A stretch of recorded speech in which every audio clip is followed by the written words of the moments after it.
요한계시록 4장과 5장 여러분 기억나십니까? 거기에 보면은 천상의 장면이 묘사가 되어 있습니다. 천상에 어떤 일들이 펼쳐지고 있는지 요한의 환상 가운데 이 천상의 장면이 보이는데요, 이 천상은 어떤 곳으로 묘사가 되어 있냐면요, 모든 피조물을 상징하는 네 생물, 요한계시록의 네 생물은 모든 피조물을 상징해요.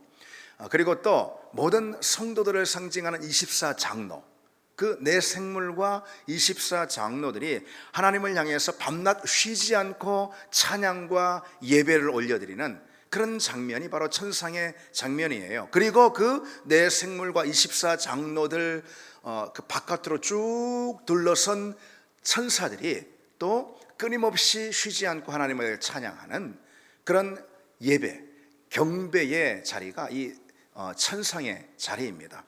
자, 그런데 오늘 본문에 일곱째 인을 떼시자 어떤 일이 일어나고 있습니까? 1절을 보시면은 일곱째 인을 떼실 때에 하늘이 반시간쯤 고요하더니, 그 천상, 그 하늘이 고요했다.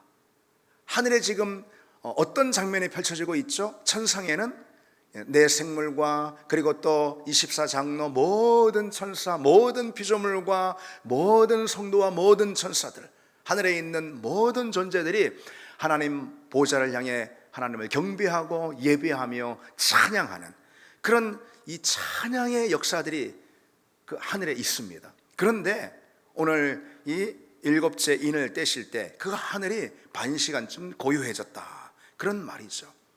이게 무슨 이유일까요?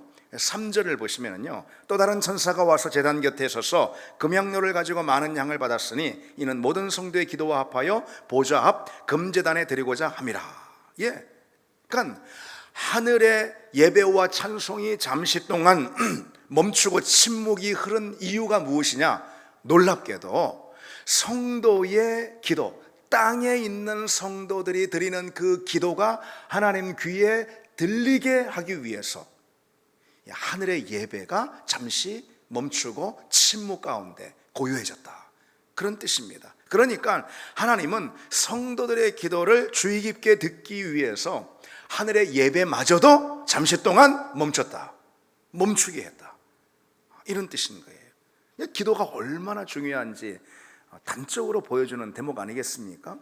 천상의 자리, 보좌가 펼쳐진 그 하늘의 자리에는 무엇이 있죠? 예배가 있습니다. 하나님을 향한 경배가 있습니다. 끊임없는 찬양이 있습니다. 그곳이 하나님 보좌가 펼쳐진 천상의 자리인 거예요. 그런데 그마저도 잠시 동안 침묵하게 하나님께서 만드신 이유가 무엇이냐? 놀랍게도 땅에서 성도들이 드리는 부르짖는 기도를 듣기 위함이다, 이런 뜻이죠. 기도가 얼마나 중요한지 주님께서 보여주시는 내용이죠. 하나님은 하늘의 천사들이 드리는 예배와 찬송마저도 멈추게 할 정도로 우리의 기도에 집중하는 그런 분이라는 걸 강조하고 있습니다. 그만큼 하나님은 성도들의 기도를 경청하시고 성도들의 기도에 귀를 기울이시는 분이다. 그러니 여러분, 우리는 하나님께서 우리의 기도를 듣지 않으신다라는 말만큼은 결코 하지 말아야 합니다. 하나님이 내 기도에 반응하시지 않습니다. 하나님이 내 기도를 듣지 않습니다. 하나님이 어디 계신지 내가 부르짖어도 도무지 하나님이 듣지 않는 것 같다라는 이 말만큼은 우리가 하지 말아야 한다는 거죠. 하나님은 들으십니다. 아멘. 하나님 우리 기도에 귀를 기울이시고 우리 기도에 모든 신경을 곤두세우고 우리 기도에 경청하시는 그런 분임을 믿습니다. 우리 기도 중 그 어느 하나라도 결코 땅에 떨어져 흐지부지 되는 역사가 없습니다. 어느 하나도 결코 버려지는 역사가 없습니다. 여러분, 우리가 다른 건 다 의심해도 이것만큼은 의심하지 맙시다. 우리가 기도할 때 하나님은 들으신다. 우리가 무릎 꿇을 때 하나님은 보신다. 우리가 이 사실만큼은 결코 우리가 잊지 않기를 원합니다. 우리 기도 한마디도 하나님은 소홀히 여기시는 분이 아닙니다. 나아가서요, 하나님은 우리의 기도를 사용하심으로 세상에 대한 당신의 이 심판을 펼치십니다. 지금 요한계시록 6장부터 저 16장까지는 특별히 이 하나님의 심판이 쭉 이어지는 그 어떤 종말의 현장을 기록하고 있는 건데요. 그 종말의 현장, 다시 말해서 심판이 부어지는 그 현장이죠. 그 현장에서 특별히 성도의 기도를 언급하고 있다는 거, 이게 주목할 내용입니다. 그건 뭘 의미하는 거냐면은, 하나님은 우리 기도를 사용하심으로 이 땅을 향한 당신의 심판의 계획들을 성취한다라는 그런 뜻이에요. 오늘 본문 5절을 볼까요? 천사가 향로를 가지고 제단에 불을 담아다가 땅에 쏟음에 우레와 음성과 번개와 지진이 나더라 그랬어요. 향로, 기도의 향로인 거예요. 이것은 기도가 그 안에 들어갔어요. 바로 기도의 향로입니다. 이 향로를 천사가 가져다가 거기에 하늘 제단에 불을 채워서 땅에 던집니다. 그로 인해 땅에 천둥과 번개와 지진이 일어났다, 그런 뜻이에요. 이게 무슨 말입니까? 땅에서 기도하는 성도들의 그 기도를 통해서 하나님이 이 땅을 향한 심판을 집행하신다는 그런 뜻이에요. 그러니까 성도의 기도가 향로에 담겨서 특별히 제단의 불과 섞여서 이 땅에 부어진다, 이런 거예요. 그 제단은 하나님의 제단이죠. 그때 하나님께서 비로소 이 땅을 향한 당신의 심판을 집행하신다는 이런 말씀 아니겠어요? 그러니까 성도의 기도를 통해서 하나님은 이 땅을 향한 하나님의 이 종말의 역사들을 펼치시고, 특별히 종말 가운데 뭐가 있어요? 하나님의 심판이 있습니다. 그 심판의 역사를 펼치신다. 우리의 기도는 하나님의 심판의 역사에 동역한다, 이런 뜻입니다. 그럼 여러분, 성도가 이 땅에 있는 성도들이죠. 바로 우리를 말하는 거예요. 지금 어떤 상황 가운데서 그렇게 부르짖고 있는 걸까요? 어떤 상황 가운데서 기도하고 있는 걸까요? 이런 상황이죠. 악이 선을 이기는 것 같은 그런 상황, 거짓이 진리를 덮어버리는 그런 상황, 하나님이 없다 하고 하나님을 모르는 그런 세상 사람들이 복음을 가로막고, 그리고 성도들을 비난하며 성도들을 박해하고 교회를 무너뜨리려고 하는 그런 상황들, 그런 상황 가운데서 성도들이 지금 기도를 올리고 있다, 이런 거예요. 바로 그 기도를 말하는 거예요. 그럼 성도들이 그런 상황 가운데서 무엇을 위해서 기도할까요? 복음이 이기게 해달라 기도하는 거 아니겠어요? 그렇죠. 진리가 이기게 해달라, 그런 기도를 지금 하는 거 아니겠습니까? 하나님의 선과 악이, 어둠의 모든 권세, 이 땅의 악과 불의를 몰아내게 해달라라는 그런 기도를 지금 성도들이 하는 거 아니겠습니까? 교회가 승리하게 해달라, 이런 기도를 하는 거 아니겠습니까? 하나님의 말씀이 물이 바다 덮음같이 이 땅 가운데 가득하게 해달라라고 기도하는 거 아니겠습니까? 하나님이 언젠가 이 땅에 임하셔서 심판주로 임하셔서 이 땅의 모든 어둠의 권세를 몰아내고 하나님의 의와 선이 든든히 서게 해달라, 우리 믿음이 이기게 해달라, 이런 기도를 지금 하는 거 아니겠어요? 땅에서 부르짖는 기도, 하나님께서 귀를 세우고 하늘에서 듣는 그 기도, 심지어 하늘의 예배를 잠시 멈추게 할 정도로 듣는 그 기도, 그 기도의 내용이 바로 이런 기도라는 거예요. 그래서 여러분, 오늘 이 본문을 통해서 우리가 기억해야 할 것은요, 오늘 본문은 이걸 강조하는 거예요. 하나님은 성도의 기도를 소중히 여기신다. 이게 우선적인 거예요. 성도의 기도를 소중히 여기신다. 당신을 향한 예배를 멈추게 할 정도로 우리의 기도에 귀를 기울이신다. 그런 만큼 우리가 기도할 때 하나님 어떻게 하실까요? 당연히 응답하시죠. 응답하시려고 하나님께서 귀를 기울이시는 거 아니겠습니까? 하나님이 응답하십니다. 그리고 기도하는 성도를 가장 아끼고 사랑하신다라는 것을 오늘 본문을 통해서도 우리는 엿볼 수가 있습니다. 하나님은 누구보다도 기도하는 사람을 찾으십니다. 성도의 기도를 통해서 당신의 뜻과 섭리를 이루기 때문에 그런 것이죠. 특별히 우리가 기도하는 기도의 주된 이유, 기도의 핵심적인 목적은 무엇일까요? 바로 하나님의 나라는 거예요. 하나님의 나라, 그 하나님의 나라가 종말의 이 시대 가운데 힘있게 펼쳐지게 해 주시옵소서. 그 어떤 어둠의 장막도 그 하나님의 나라를 막지 못하게 해주시옵소서. 바로 이 기도인 거예요. 이 기도가 성도의 주된 기도 내용입니다. 그 나라를 위해서 우리는 기도해야 한다, 이거죠. 복음과 몸된 교회를 위해서 기도해야 하는 것이죠. 하나님의 구속의 역사를 위해서 기도해야 하는 것이죠. 마지막 때를 위해서, 바로 지금이죠, 기도해야 합니다. 과연 누가 그런 기도를 할까? 하나님의 사람들인 우리밖에 누가 더 있겠습니까? 하나님의 모든 어둠의 권세를 몰아내고 이 땅에 하나님의 나라가 물이 바다 덮음같이 임하도록 기도해야 하는 것, 이 땅의 교회들이 어둠을 이기고 진리 안에서 승리하도록 기도하는 것, 이게 바로 이 땅을 향한 하나님의 경영, 하나님의 역사를 우리가 동역하는 가장 주된 길입니다. 가장 주된 방법입니다.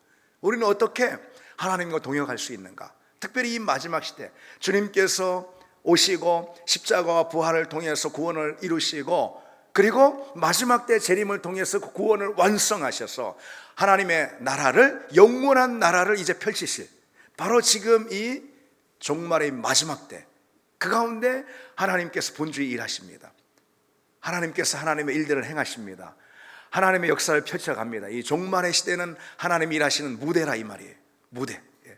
그 가운데 하나님은 우리를 동역자로 부르십니다.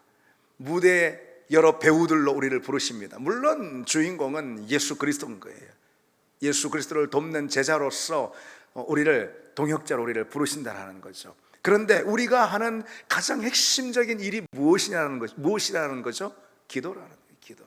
그 기도가 향로에 담겨서 하늘 제단에 올라가서 하나님의 불이 거기에 섞여져서 이 땅 가운데 부어진다 이것입니다. 그래서 그것을 통해서 하나님의 일들을 하나님은 행하십니다. 특별히 심판의 일들을 행하십니다. 여러분, 심판은 매우 중요한 내용입니다. 이 종말의 시대에 오늘 요한계시록에서도 6장부터 16장 거의 대부분, 요한계시록이 거의 대부분 아니겠어요? 그렇죠? 이 심판이 인심판, 나팔, 대접심판이 쭉 이어진다 이 말이죠. 이 종말은 심판의 때인 거예요. 심판은 누가 주관하십니까? 누가 행하십니까? 당연히 하나님이 행하신다라는 거예요. 근데 그 가운데 성도의 기도를 동역으로 삼아서 하나님이 행하십니다. 이 심판은 매우 중요합니다. 그 심판이 끝나는 그때, 그게 뭐죠? 최후의 심판이죠. 그렇죠? 최후의 심판이 끝나야지 영원한 나라, 영생의 나라로 새하늘과 새 땅이 임해서 그 나라로 우리가 들어가기 때문입니다.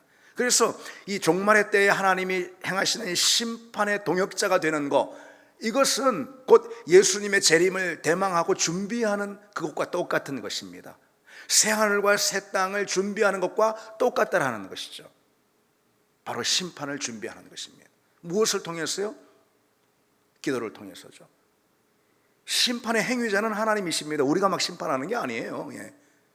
심판의 주관자는 하나님이십니다. 그 하나님의 심판이 이 땅 가운데 마땅히 임하도록 우리가 동역하는 일, 그건 무엇으로 할 수 있다는 거죠?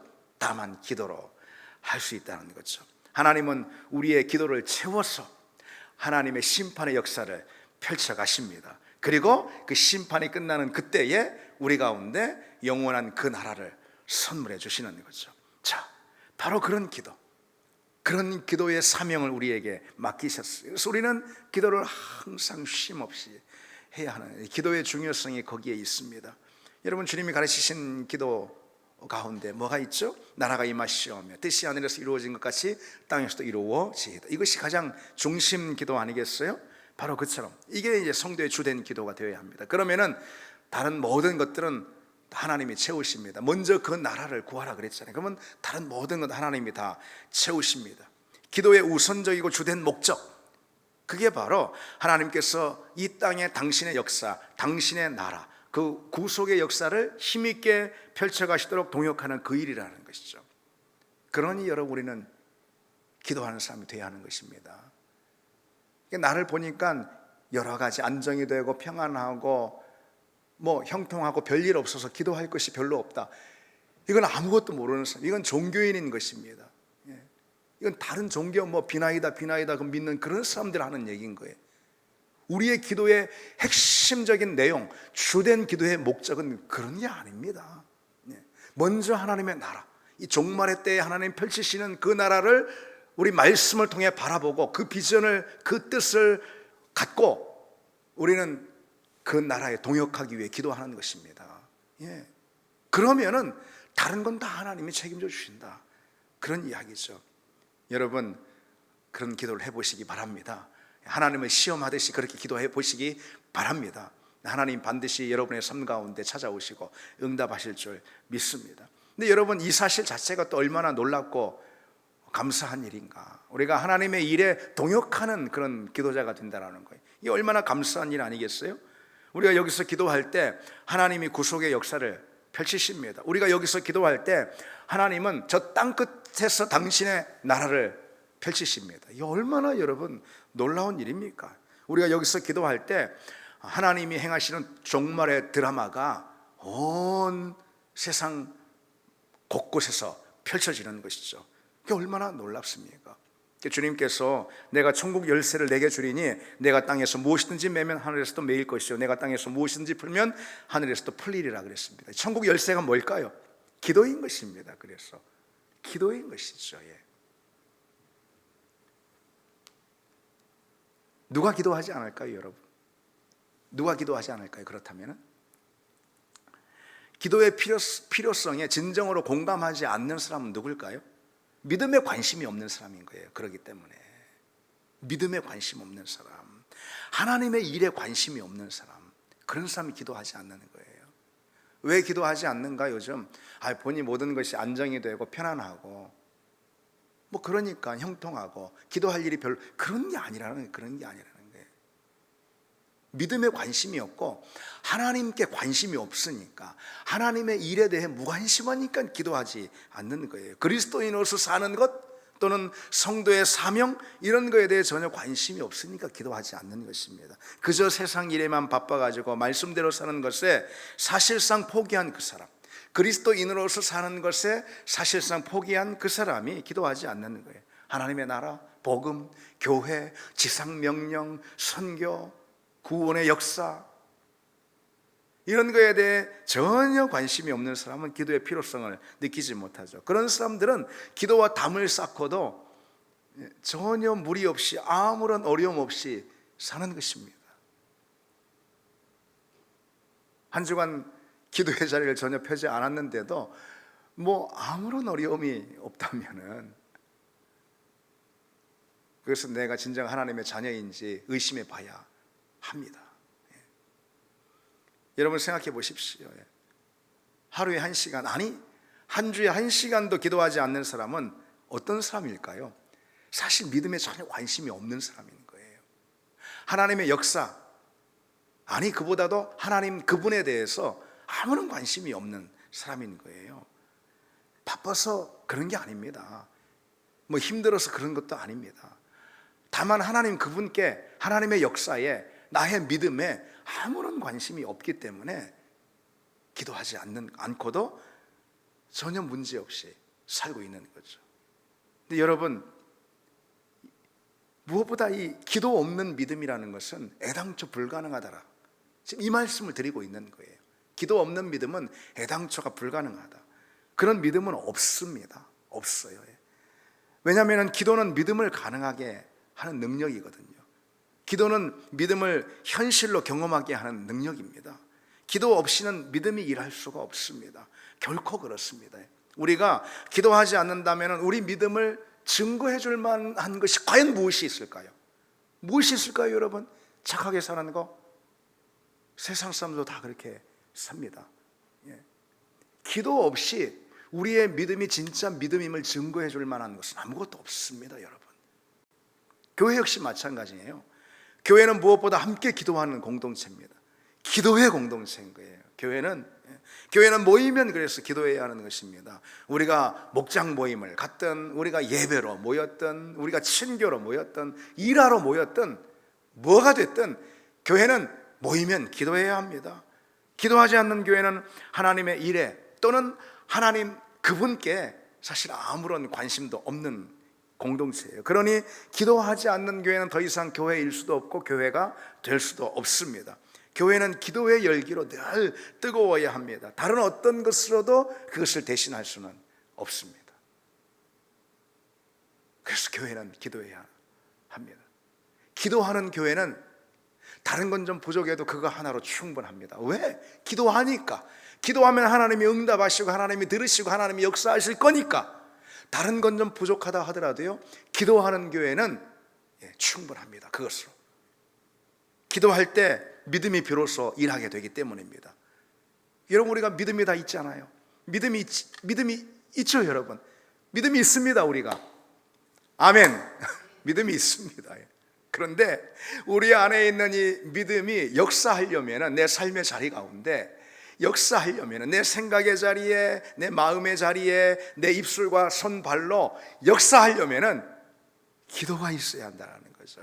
내 믿음이 삶의 자리에 역사하도록 하는 것은 바로 기도입니다. 기도가 믿음의 문을 엽니다. 기도가 믿음을 현실화합니다. 믿음이 무엇이죠, 여러분? 하나님이 과연 살아계시고 오늘도 일하시고 역사하신다. 바로 그 확신이 믿음이라 이렇게 할 수가 있을 거예요. 그런데 기도할 때 그 믿음이 오늘 내게 역사하게 된다는 거죠, 비로소. 그러니 기도가 믿음을 믿음되게 하고 교회를 교회되게 합니다. 여러분, 내 믿음이든 또는 우리 교회든 살려면은요, 다른 길 없습니다. 기도밖에 없습니다. 살려면 기도밖에 없어요. 하나님의 심판이 부어지고 어둠의 권세가 역사하는 이 마지막 시대에 기도가 곧 우리 영혼을 지키는, 또는 우리 교회를 지키는 생명줄입니다. 그래서 기도하면은 살 수 있습니다. 아무리 힘들고 죽을 것 같은 상황을 만나도, 내 인생이든 교회든 기도하면은 반드시 살아납니다. 반드시 살아납니다. 다 멀쩡한 것 같아도 기도하지 않으면 그 자체가 이미 죽은 거나 다름없습니다. 그래서 여러분, 기도를 왜 하냐 물어본다면은 이렇게 그냥 간단히 말할 수 있어요. 살려고. 아유, 왜 기도는 호흡이라며요. 사실 성경에 그 말씀 있는 건 아니에요, 어딜 찾아봐도. 그런데 기도는 호흡이다라고 말한 그 말처럼요, 누군가 말했는지 하여튼 그 말처럼 성경에서 기도를 설명해 주는, 또는 기록하고 있는 기도에 대한 그 말씀을 가장 잘 대변하는 그런 말도 없다고 봅니다. 기도는 호흡이다. 왜 기도하느냐? 당연히 살려고 기도하는 거예요. 살려고. 무엇을 얻고 누리기 위해서, 무엇을 받기 위해서 기도하는 거라기보다도, 우리는 기도하면 주시옵소서 하니까 뭘 받으려고 한다고 생각하는데 아닙니다. 기도하는 그 행위 자체, 그것은 하나님께 나오는 것이잖아요. 하나님 보좌 앞에 나가는 것이잖아요. 하나님 보좌 앞에 나가면 어떤 일이 먼저 생깁니까? 하나님과 연합해서 그 연합으로 인해서 하나님이 주시는 하나님의 생명이 내게 흘러 들어오잖아요. 사는 거예요, 사는 거. 하나님 안에 있는 영광과 능력이 내게 흘러 들어오는 거잖아요. 사는 거예요, 사는 거예요. 내가 기도는 뭔가 얻거나 뭔가 누리는 거 아니에요. 복을 얻는 그런 거라기보다도 기도는 내가 살려고 하는 것입니다. 안 하면은 죽는다, 이런 뜻이에요. 호흡을 멈추는 것과 같이. 기도는 또 특별히 우리 믿음의 성을 지키는, 파수하는 일과도 같습니다. 기도 없이 우리 신앙의 자리에서 절대로 그 무엇도 파수할 수 없습니다. 지킬 수가 없다 이거죠. 기도하지 않으면 계속해서 잃어버립니다. 계속해서 빼앗깁니다. 내 안에 있는 믿음도 빼앗기고, 능력도 빼앗기고, 생명도 빼앗기고, 권세도 빼앗기고, 모든 것도 다 빼앗깁니다. 우리 영혼이 탈탈 털린다 이거예요. 우는 사자처럼 마귀가 우리를 노리는데요, 우리 영혼이 탈탈 털리는 거예요. 조금씩 잃고 조금씩 더 잃다가 결국은 모든 것을 다 잃게 됩니다. 기도하지 않으면 그렇습니다. 기도하지 않고도 내 안에 있는 내 믿음 가운데 그 무엇이라도 하나라도 지킬 수 있다라고 여기는 그 생각만큼 세상에 어리석은 생각도 없습니다. 다 털립니다. 다 잃습니다. 기도하는 사람이 영적인 파워가 있습니다. 하나님이 주신 그 영적인 능력을 또 지키고 유지할 수가 있습니다. 기도하는 사람이 권세가 있습니다. 목사가 권세 있는 게 아니고 장로 권사가 권세 있는 게 아닙니다. 교회 리더들이 권세 있는 게 아닙니다. 기도하는 사람이 능력이 있고 권세가 있습니다. 그래서 하나님은 당신의 일, 또는 당신을 사랑하시는 몸된 교회를 기도하는 사람에게 맡기는 거예요. 직분자에게 맡기는 게 아닙니다. 아니에요, 여러분, 아니에요. 임직자가 일합니까? 천만의 말씀. 목사가 일합니까? 아닙니다. 기도하는 사람이 일합니다. 기도하는 사람이 실질적으로 일하는 거예요. 기도하는 사람이 키를 가지고 있는 거거든요. 그 키를 통해서 땅에서 매면 하늘에서도 매이고, 땅에서 풀면 하늘에서도 풀린다고 하지 않았습니까? 기도하는 사람 열쇠를 가지고 있는 거예요, 열쇠를. 기도하지 않는 사람은 아무것도 할 수 없습니다. 그에게 어떤 직분이 주어졌다 해도 말이죠. 기도하는 사람 영적 파워가 있다고 그랬습니다. 아멘. 기도하는 사람에게 권세가 있습니다. 기도가 능력을 가져오는 거거든요. 기도할 때 하늘의 능력이, 하늘의 파워가 부어집니다. 기도하는 사람은 그랬어요, 웬만해서 넘어지지 않습니다. 웬만해서 지치지 않습니다. 영적인 일에 있어서 지치지 않습니다. 시험에 걸려 넘어지지 않습니다. 웬만해서. 물론 잠깐 시험에 들 수 있죠. 우리가 다 연약한 인간이니까, 누구든 말이죠. 그러나 아주 넘어지는 법은 없습니다. 부딪혀 뽑히는 법은 없어요. 기도하는 사람은. 기도하지 않는 사람은 그런데 작은 돌불에도 넘어져가지고 영영 일어나지 못할 수가 있습니다. 기도하지 않는 사람은 그 믿음이 그냥 뿌리째 털리는 일을 당할 수가 있습니다. 기도하지 않아서 그렇습니다. 그것이 기도가 우리 믿음의 자리에서 가르는 그런 일입니다. 교회 역시 마찬가지입니다. 교회가 기도하지 않을 땐 온갖 것이 다 시험거리가 됩니다. 세상에 별의별 것이 다 시험거리가 돼요. 기도하지 않을 땐 아무것도 아닌 것에 시험에 빠지고 내홍과 분쟁에 휘말리고 작은 다툼과 갈등에도 교회가 그냥 소용돌이에 빠져가지고 허우적대고 일어서지 못합니다. 왜요? 기도하지 않으니까. 갈등이 그 교회만 있답니까? 시험이 그 교회만 있답니까? 어려운 문제가 그 교회만 있답니까? 아닙니다. 교회 안에 여러 사람들이 다 모였어요. 좀 어렵게 하는 사람이 그 교회만 있답니까? 아닙니다. 10명 있는 교회도 어렵게 하는 사람이 있고요, 믿음 없는 사람이 있고요. 1000명 있는 교회도 믿음 없는 사람이 있어요. 1000명 있는 교회도 어려움을 맞고 10명 있는 교회도 문제를 맞습니다. 다만 기도의 문제인 거예요. 기도의 문제.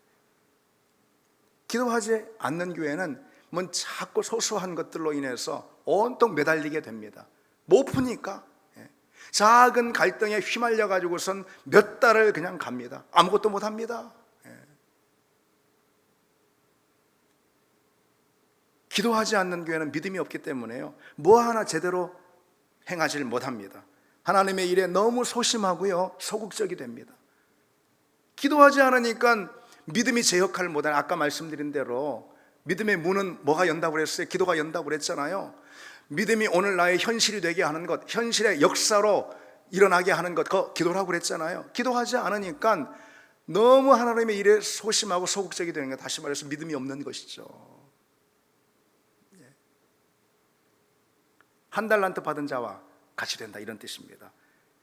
그저 그냥 기도하지 않는 그런 교회는요, 그저 믿음 없는 사람들이 서로 영적인 욕구나 소비하는 그런 모임, 그 이상도 그 이하도 아닙니다. 어찌 하나님이 그런 교회를 들어서 이 마지막 시대 하나님의 심판의 역사를 펼쳐가시는 이 마지막 시대 하나님이 들어 사용할 수가 있겠습니까? 그 교회는 그냥 사단의 놀이터인 거예요. 우리 믿음의 여러분 선배들을 한번 보십시오. 우리나라 한국교회 믿음의 선배들, 지금 우리보다도요, 여러분 성경도 많이 알지 못했고요, 한국교회사를 읽어보면은요, 50년 전, 100년 전, 한 30년 전만 해도 그렇다고 말할 수 있을까요?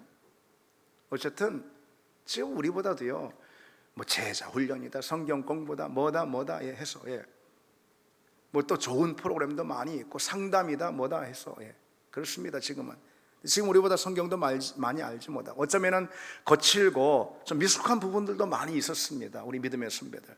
그런데 여러분 정말 열심히 기도했어요. 그거 하나는 분명해요. 정말 뜨겁게 기도했습니다. 전에는요, 그랬어요, 새벽 기도로 성장한 교회들이 많이 있었어요. 언감생심 지금 새벽 기도로 우리 교회가 부흥합시다. 그게 지금 귀뚱에 들리겠습니까? 여러분, 우리 믿음의 선배들 교회는요, 새벽 기도로 부흥한 교회가 있다니까요. 철야 기도해서 부흥한 교회가 있습니다. 철야 기도해서. 기도의 열심, 기도의 열정, 기도의 열기, 그거 하나만큼은 어디에도 뒤지지 않았습니다. 그리고 그 기도의 열심과 열기가 우리나라 교회를 그처럼 폭발적인 부흥으로 이끌었던 거예요. 세계 어느 나라 교회 역사 비교해서 우리 한국교 우리 믿음의 선배들처럼 그렇게 뜨겁게 기도한 주여 삼창도 우리가 만들었잖아요. 새벽 기도도 우리가 열심히 하잖아요. 철야 기도 우리만 하잖아요. 우리 믿음의 선배들이죠. 기도의 열심만큼은 다 그랬습니다. 다른 건 좀 모자란 게 있을 수 있어요. 그래서 한국교회에 대해서 우리가 돌아보면서 뭐 비판도 많이 하잖아요. 한국교회 뭐 부족한 점이 뭐야, 저거야, 뭐야, 이거야 하면서 비판들 많이 하잖아요. 예, 그럴 수 있습니다. 예. 약하고 부족한 점이 있지만요, 그래도 교회가 기도하니까 세계에서 유례가 없을 정도로 이처럼 큰 부흥을 일구고 온 열방을 향해 선교사를 보내고, 미국 다음으로 우리나라가 선교사 제일 많이 보내잖아요. 거기 미국 교회는 훨씬 많아요, 우리보다. 예. 성도 수가, 교회 숫자가 훨씬 더 많습니다. 몇 배가 더 많습니다. 그러니까 우리보다 선교사도 많이 파송한 거고, 사실 교회 대비, 성도 수 대비하면 우리가 세계 1등입니다. 우리나라 한국 사회 가운데도 얼마나 긍정적인 영향을 많이 미치고 있습니까? 사회적 역할도 얼마나 또 잘하고 있습니까? 여러분, 그 기도의 열심이 우리 가운데 다시 살아나기를 원합니다. 저를 비롯해서 우리 모두, 우리 온 성도들이, 여기 있는 우리가 저부터서 먼저 그 기도의 열심이 우리 가운데 다시 살아나기를 원합니다. 새벽을 깨우는 그런 기도가 있어야 되고요, 밤을 지새우는 기도 여러분 한번 우리가 해봅시다. 아멘. 답했습니다. 밤을 지새우는 기도 우리가 해봅시다. 골방에 들어가서 홀로 부르짖는 기도를 하고요, 온 성도들이 함께 모여 찬양하며 간절히 부르짖는 합심기도, 통성기도 우리가 또 뜨겁게 하고요, 아파도 기도하고, 지쳐도 기도하고, 바빠도 기도하고, 분주해도 기도하고, 기도의 불을 끄지 않는 그런 우리가 다 되기를 원합니다. 여러분 다시 본문을 보세요. 그처럼 이 천사가 기도의 향로를 땅에 쏟은 후에 나팔을 가진 7천사가 등장합니다. 이어서 나팔 심판이 시작이 되는데, 이게 11장까지 이어지는 걸 볼 수 있어요. 나팔 심판 역시 인심판처럼요, 앞에 4가지 심판 성격이 비슷해요. 나팔 심판이 뒤에 3가지 심판이 또 좀 비슷하고, 그렇게 처음 4가지 나팔 심판은 우리 인간이 사는 환경에 쏟아부어지는 심판이에요. 나머지 3 심판은 인간에 대한 직접적인 심판입니다. 오늘은 8장에 기록된 처음 4 심판만 잠깐 우리가 좀 일별에 볼 텐데요. 첫째 천사가 나팔을 불 때 땅 3분의 1의 재앙이 임했다 그랬어요. 둘째 천사가 나팔을 부니 바다 3분의 1이 재앙에 휩쓸렸습니다. 셋째 천사가 나팔을 부니 강 3분의 1이 재난에 휩싸였습니다. 넷째 천사가 나팔을 부니까 하늘에 해달 별 3분의 1이 타격을 받았다. 그래서 어두워졌다 그랬습니다. 이처럼 나팔이 울릴 때마다 땅, 바다, 강, 하늘의 3분의 1이 심판을 받는 그 큰 해를 입었다라는 그런 말씀이에요. 다시 말해서 그건 뭐예요? 인간이 사는 환경이잖아요. 그런 터전, 그 가운데 심판의 불이 쏟아졌다, 이런 뜻입니다. 그리고 13절을 보시면은요, 우리 같이 한번 읽어볼까요? 13절 시작. 내가 또 보고 들으니 공중에 날아가는 독수리가 큰 소리로 이르되 땅에 사는 자들에게 화가 있으리니 이는 새 천사들이 불어야 할 나팔 소리가 남아있음이로다 하더라. 지금 땅, 바다, 강, 하늘이 심판으로 재난에 휩싸였습니다. 그 가운데 공중에 나는 독수리가 뭐라고 외치냐면은 화가 있다, 화가 있다, 화가 있다 막 외치는 거예요. 왜 그러냐? 그것은 새 천사들이 불어야 할 나팔이 아직 남아있죠. 나팔 4개밖에 안 불었잖아요. 그런데 인간이 사는 환경과 삶의 터전 3분의 1이 전부 다 잿더미가 됐다, 재난에 휩싸였다, 이런 거예요. 그런데 아직 남은 심판이 있는데 그 남은 심판이 훨씬 더 무섭고 광범위한 심판이 될 것이다. 그러니 경고를 하는 심판 중에 경고가 지금 막 울려 퍼지고 있는 것입니다. 그럼 어떻게 해야 되죠? 경고를 들어야죠. 그 경고에 반응해야 되는 거 아니겠습니까? 불난 경고가 막 울리는데 반응해야 돼, 뛰쳐나와야 되는 거 아니겠습니까? 그런데 어떻다라는 거예요? 사람들은 실은 오늘 뿐만 아니라 이 계시록의 말씀들을 보면은 어떻습니까? 여기저기서 그렇게 심판이 진행되고 있는데도 사람들은 모른다, 나 몰라라 하는 거예요.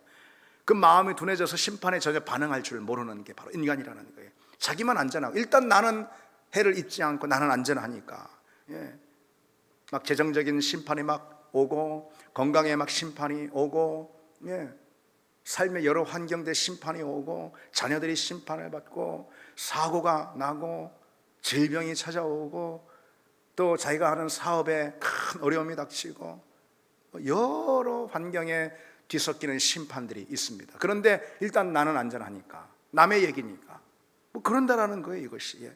여러분 3분의 1이 심판에 휩싸이면은 나머지는 3분의 2 더 많잖아요. 더 많은 사람들이니까 자기가 안전하다 생각을 하는 거예요. 예.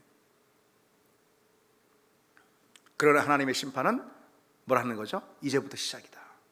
이제부터 시작이다. 이런 뜻이에요. 그러니까 화가 있을 훨씬 더 무섭고 광범위한 심판. 그래서 결국 아무도 피하지 못할 그런 심판이 닥칠 것이니 이제 준비하라. 이제 깨어라. 이런 이야기거든요. 그러나 그 경고를 아무도 듣지 않는다라는 거예요. 그것이 인간의 속성, 타락한 본성, 곧 완악함입니다. 그래서 성경은요, 이 심판의 경종을 가벼이 여기는 그 우리 인간의 완악함에 대해서 이렇게 책망하고 경고하는 대목이 많이 있는데요, 이사야 46장에 마음이 완악하여 공의에서 멀리 떠난 너희여 내게 들으라 그럽니다. 그리고 예수님도 또 이런 말씀하세요. 이 백성들의 마음이 완악하여져서 그 귀는 듣기에 둔하고 눈은 감았다. 아무리 심판의 메시지를 전해도요, 완악했어요. 오늘날 많은 강단에도요, 위로를 전하고 회복을 전하고 치유를 말하면은 마음에 어떤 동함이 있습니다. 감동이 있습니다. 들으려고 합니다. 그러나 이 심판의 메시지를 전하면은 마음이 완악해가지고 우리 성도들 가운데도 말이죠, 귀뚱에 듣지 않습니다. 저 멀리 있는 것으로, 내 일이 아닌 것으로 여긴다라는 거죠. 바로 그런 사람들 향해서 화가 있을지어다 그렇게 말씀하고 있죠. 화는 누구에게 임합니까? 심판의 경종을 듣지 않는 사람들, 무시하는 사람들, 그런 사람들에게 화가 임하는 것입니다. 하나님의 심판이 저기 출발된 것 같아 보이면은 그 즉시 그 심판에 예민하게 반응할 줄 아는 사람, 그 심판의 경종에 귀를 기울일 줄 아는 사람, 그리고 기도에 무릎을 꿇고 마음을 정결히 하고 거룩하게 주님 앞에 설 줄 아는 그 사람만이 심판을 피하는 지혜로운 사람이 될 줄 믿습니다. 그리고 그렇게 할 수 있는 사람은 곧 기도하는 사람임을 믿습니다. 우리 같이 찬양 드리겠습니다.